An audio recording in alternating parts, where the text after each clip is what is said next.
That's better.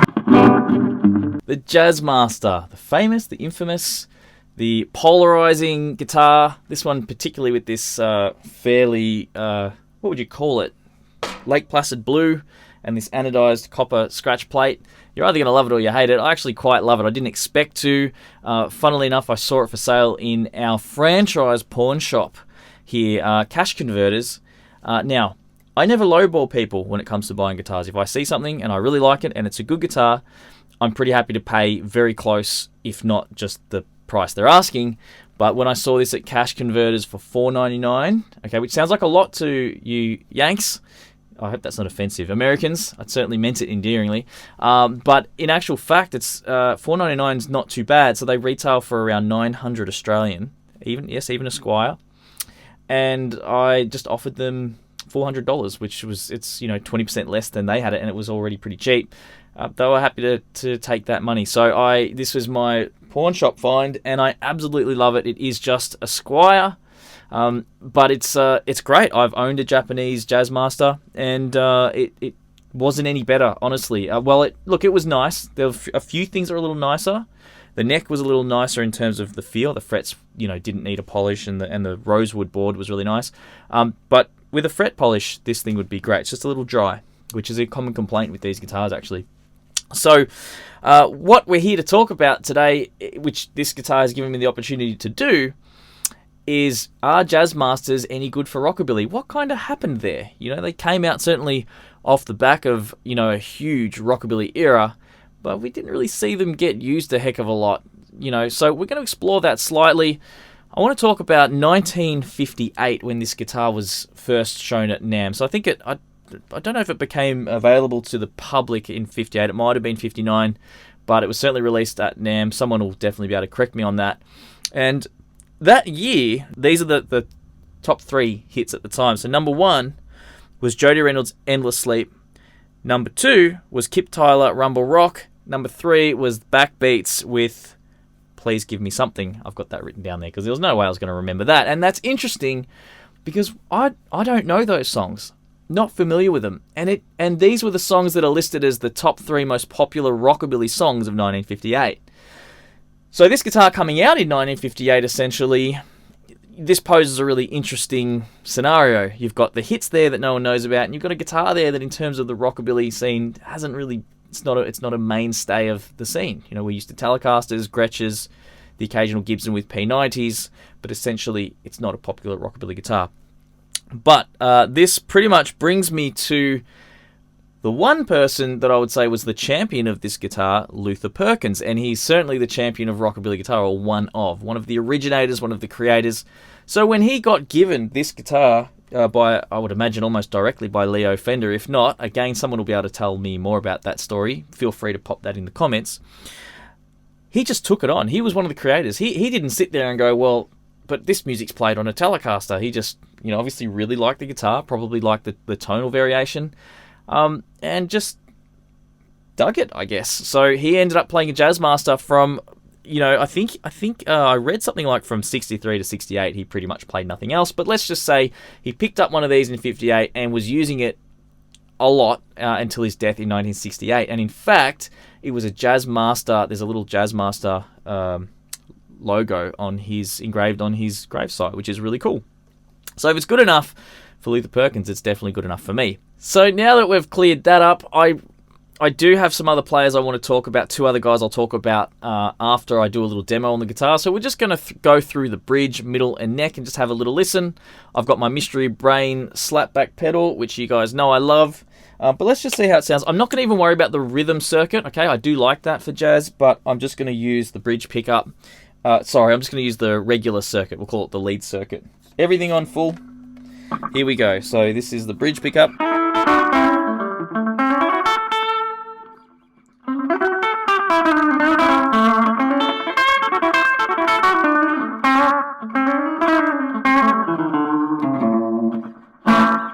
Nice. I think the guitar's a little bit out of tune now, but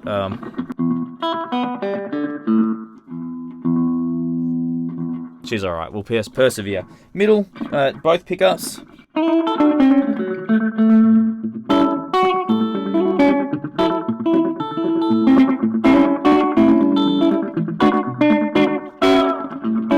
Awesome.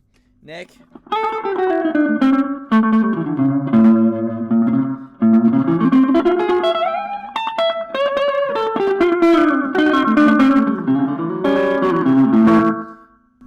Did I say middle? I meant neck. Did I say neck? We'll find out. I'll probably edit something differently there. Now, there you go. There's just a little demo. I'll just do a bit of the finger picking again. It sounds really quite nice on the neck pickup there.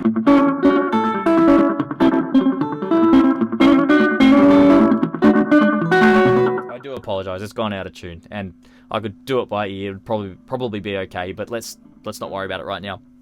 So, the thing I want to say that really interests me about this guitar is the pickups get described as P90-esque, even though they're a different construction. But when you think about the fact they're a single coil with kind of a wide spaced wound, we're getting in the territory of somewhere between a D-Almond and P90, which really makes it ideal for, you know, that early kind of 50s sound. And that's one of the ironic things I find about these guitars. They're like the latest and greatest of the Fender designs, essentially. Yet they harken back a little, and you can get some really great tones, especially with slapback. To me, it sounds fantastic. Am I going to choose this over a Telecaster to play Rockabilly?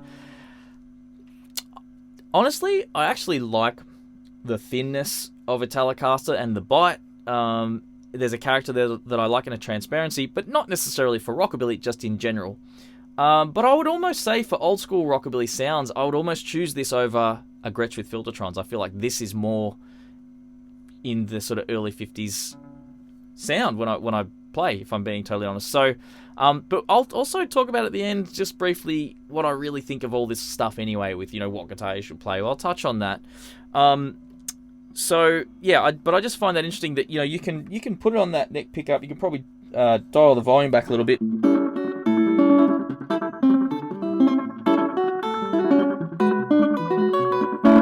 Really needs new strings too. I haven't done anything with it. In fact, some of the strings are wound the wrong way. So whoever took it to the pawn shop,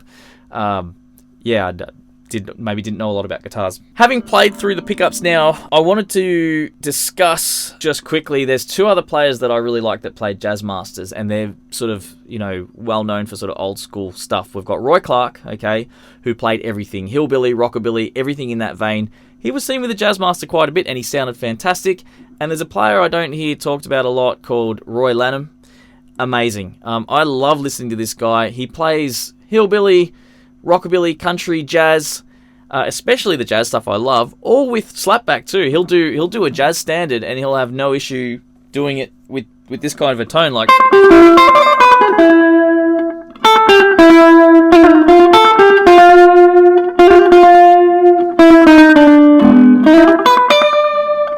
And he does beautiful this is not one of his songs. This is one of my rough attempts. But he does these beautiful sweeping up sort of arpeggios, like.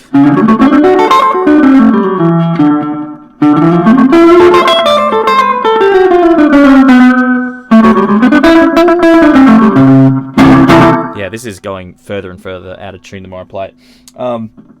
We're not even going to get into that stuff about Jazzmasters. I get it, but look, if you're playing arch tops with floating bridges and Bigsby's, you're going to have these issues too. I have not had an issue with this guitar until right now. I can hear it slowly going out of tune.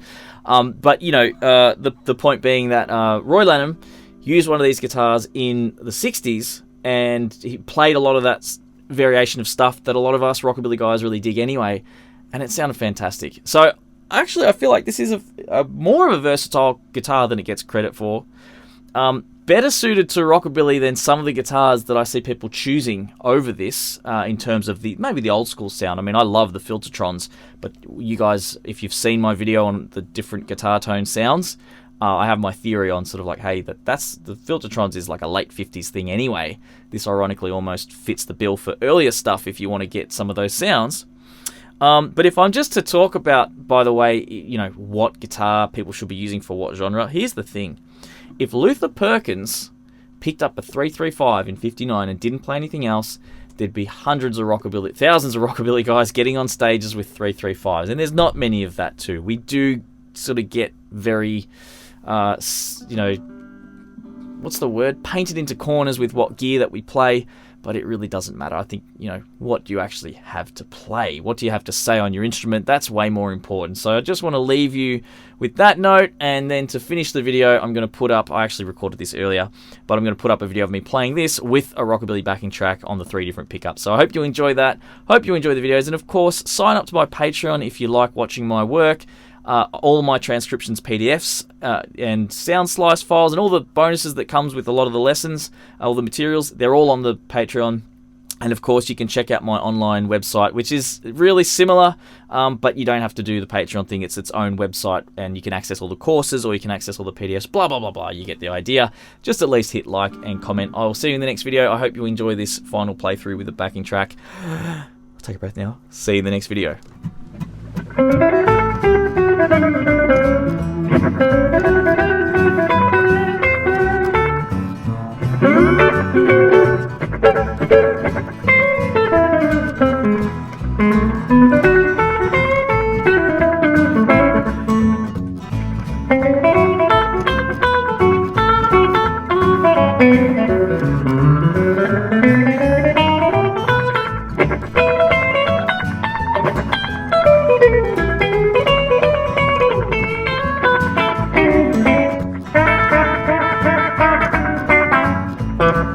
Thank you.